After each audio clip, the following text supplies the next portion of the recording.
நீரே என் தேவன் என்று இந்த புதிய நாளிலே நாம் அவரை ஸ்தோத்தரிப்போம்.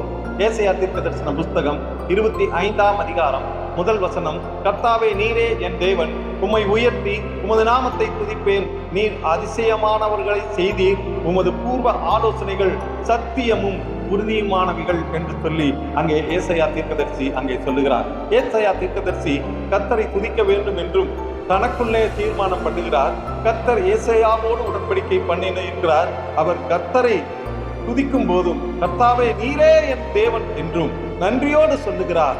துதிக்கிறார்கள், மன தாழ்மையோடும் தைரியமாகவும் இருக்கிறார். இந்த கால வேளையில நாம் தைரியமாய் தேவனை துதிப்போம்.